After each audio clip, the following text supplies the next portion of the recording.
శ్రీ సద్గురు పరమాత్మనే నమః. శ్రీ స్వామి అచలానంద గురుభ్యో నమః. విభూతి యోగం 22వ శ్లోకం. వేదానాం సామవేదః అస్మి, దేవానాం అస్మి వాసవః, ఇంద్రియాణాం మనః చ అస్మి, భూతానాం అస్మి చేతన. వేదానాం సామవేదోస్మి, దేవానామస్మి వాసవః, ఇంద్రియాణాం మనశ్చాస్మి, భూతానామస్మి చేతన. వేదానాం సామవేదోస్మి, దేవానామస్మి వాసవః, ఇంద్రియాణాం మనశ్చాస్మి, భూతానామస్మి చేతన. 23వ శ్లోకం. రుద్రాణాం శంకరః చ అస్మి, విత్తేషః యక్ష రక్షసాం, వసూనాం పావకః చ అస్మి, మేరుః శిఖరిణాం అహం. రుద్రాణాం శంకరశ్చాస్మి, విత్తేశో యక్ష రక్షసాం, వసూనాం పావకశ్చాస్మి, మేరుః శిఖరిణామహం.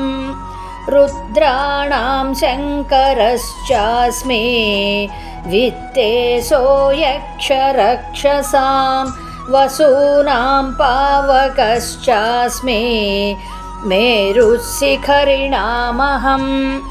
24వ శ్లోకం. పురోధసాం చ ముఖ్యం మాం విద్ధి పార్థ బృహస్పతిం, సేనానీనాం అహం స్కందః, సరసాం అస్మి సాగరః. పురోధసాం చ ముఖ్యం మాం విద్ధి పార్థ బృహస్పతిం, సేనానీనామహం స్కందః, సరసామస్మి సాగరః.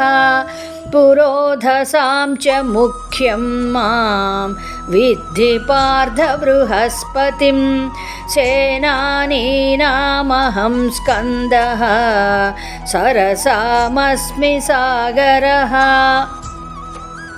25వ శ్లోకం.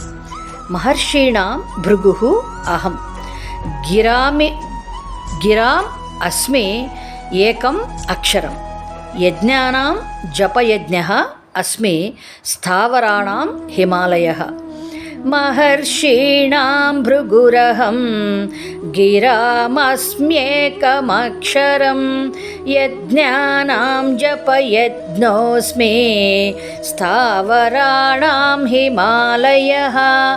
మహర్షీణాం భృగురహం, గిరామస్మ్యేకమక్షరం, యజ్ఞానాం జపయజ్ఞోస్మి, స్థావరాణాం హిమాలయః. 26వ శ్లోకం. అశ్వత్థః సర్వవృక్షాణాం, దేవర్షీణాం చ నారదః, గంధర్వాణాం చిత్రరథః, సిద్ధానాం కపిలో మునిః. అశ్వత్థః సర్వవృక్షాణాం, దేవర్షీణాం చ నారదః, గంధర్వాణాం చిత్రరథః, సిద్ధానాం కపిలో మునిః. అశ్వత్థః సర్వవృక్షాణాం,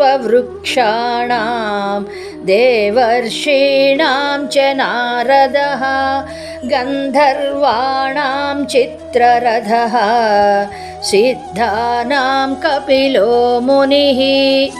ఓం తత్సత్. జై గురుదేవ్.